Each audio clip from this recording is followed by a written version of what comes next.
Jason, have you ever heard of the brands Peloton or Sax? Yeah. You have? Well, yeah, obviously. Yes, yes. A lot of people have heard about them. Really big, big brands. But the thing is that retailers like Peloton and Saks keep paying vendors late, signaling possible financial distress. Would you agree if a company is paying people late that they are possibly going through financial distress, financial hardships? Yeah, probably. Or they just, don't have their stuff together on the back end. But I mean, at that point, they're like both really large companies, so you'd hope that they know how to get. Yeah, I would hope that they have their stuff together, especially because yes, Peloton was a really big. They couldn't get the bikes fast enough in like 2020, but that's clearly Coming not gone. Yeah, that's clearly coming down. So the thing is, in the months before Bed Bath and Beyond declared bankruptcy last April, the former home goods titan was trapped in a crushing cycle. The retailer had been failing to pay its vendors on time, if at all. So yes, we all For the Peloton? No, this was Bed Bath and Beyond. Oh, Bed Bath Beyond, yeah. Yes, and the thing is, like during the pivotal holiday season, some began requiring payments when goods were delivered or refusing orders altogether, which left Bed Bath and Beyond unable to stock shelves. But it's important to understand this. It's important to understand Bed Bath and Beyond going through this cycle because potentially this could be happening to Peloton and Saks. But I do have a couple more things to say. But before that, if you like interesting content like this, consider subscribing. We put out interesting videos daily. We have a library of over 300 videos. And the thing is, subscribing is free. It doesn't cost anything. And it does really help out the channel. So consider subscribing. What are your thoughts on this, by the way, of Bed Bath & Beyond not being able to pay before? Oh, Bed Bath Beyond. I think it makes sense. I do think that a lot of the shelves started looking a little bare but before they even mentioned it. But that's also because like there was a bunch of other things that were happening where like the whole short squeeze thing. Oh, yeah. And, like at that point, people were betting that it was going to fail. And then people raised the stock value so it didn't. That's true. And then it squeezed out the other people. They did a lot of stuff. They did a lot of stuff to Bed Bath & Beyond. Yes. So the thing is, running low on cash and needing a strong holiday quarter, the retailer's position and in turn its relationship with vendors only got worse. The cycle continued until the big boxer succumbed to bankruptcy and was liquidated a few months later. Which makes sense. Yeah, which makes sense. Yes, you obviously aren't paying your vendors, so you're obviously going to eventually go into bankruptcy. So a lot of stuff that happened there. So similar dynamic accelerated the demise of other ubiquitous retailers such as Radio Shack, Toys R Us, while the factors that led it to their downfall varied. Failing to pay vendors on time is often a signal of financial distress or an early indicator of bankruptcy.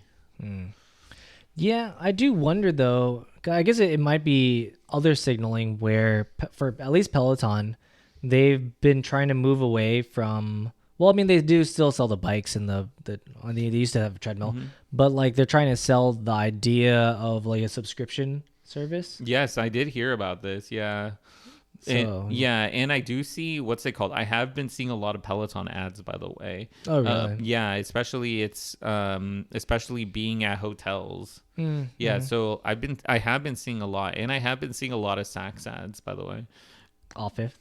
Yes, Saks off Fifth. Yes, so maybe they're trying to advertise more because they're they need the strong sales right now. But I have been seeing a lot of their ads. But ads are also tailored, so it just depends.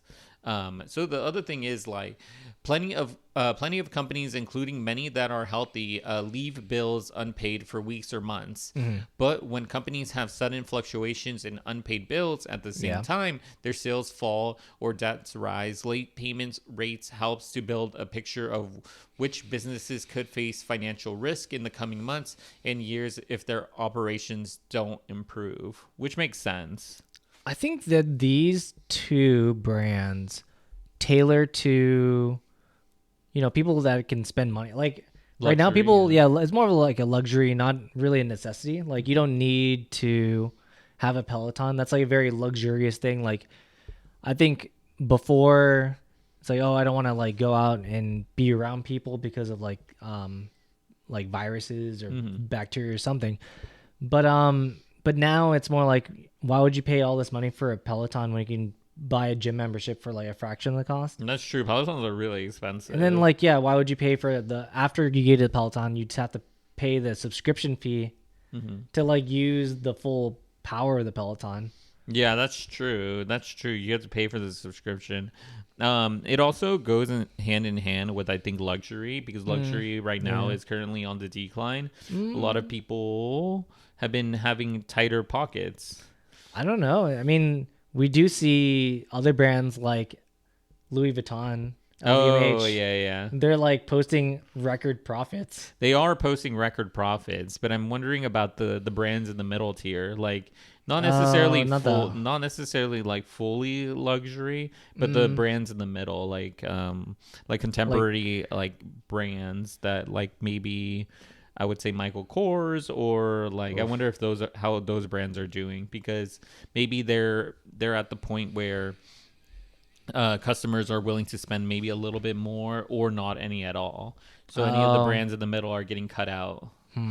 That might be the case too, where yeah, they don't see the value. Obviously there's like, a shirt is a shirt, but then like for those people that are willing to buy the luxury shirt, I don't think those customers are really leaving. I feel like the aspirational brands, those are like aspirations. Yes, the aspirational brands I think are doing really well, but I'm wondering about the brands in the middle, because it's like you could buy a shirt for $20, right?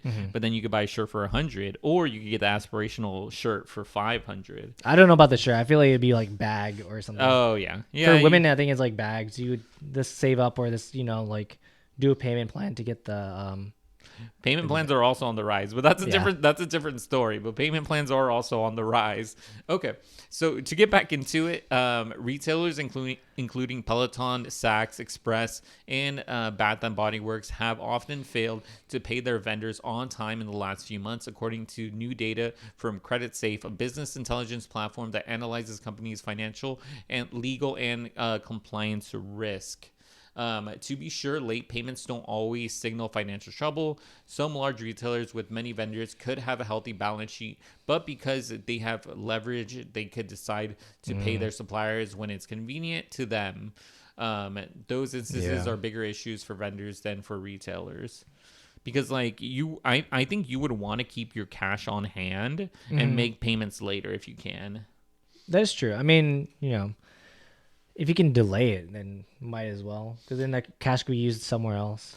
Yes, that is true. So I'm going to put a graph up here, by the way, and I'm going to be showing the percentage of Peloton's bills that are past due by year. And the thing is that you could see that Peloton in 2023 had a lot of later payments, 91 days and over. And then as it comes into 2024, it started to get a bunch of new payments between 1 and 30 days. So it quickly shifted. You can see when they paid it down here in January. Yeah. Yeah. And the other thing is, I do have here also the percentage of Saks bills that are past due. And you can see the overall increase here, which is not a good picture, by the way. So their overall February 2024 is like 98.1%. They're 91 days plus. In February 2024 is 41.1. And the very last one is Express, which their bills are past due as well. You could see that in January 2024, they had about 43% between 1 and 30 days. It did go down, and then I'm pretty sure it translated all to 31 through 60 days and 61 through 90 days, because that shot up. What do you think about this data here? I think that some of these graphs are more worrying than others. Like I do think that maybe, at least for the Peloton one, I think that They did pay them down, but it might just be that they're forever on the case of like letting it drag out for 3 months or so, and then Yeah. paying it down. But I mean, that big rise in 1 to 30 day past due is like quite alarming. Yeah, and the final one here, the percentage of Bath and Body Works bills that are past due. 21.8% 31 through 60 days and 35% 91 days. This is insane. Yeah, I mean, it would be kind of tough to be the supplier, but then again, if they're in like a tight spot where if they don't let like work with Bath and Body Works or any of these companies really, like those are big contracts. So like if they lose it, that's a big chunk of money that they could be like, either you get it 30 days later, 40 days later, 90 days later, but you still get it, Yeah. versus like losing the entire contract, Yeah, or like ruining a relationship potentially. yeah, that is true. That is true. And I would want to know from our audience what they think about this and if they think that these graphs are alarming.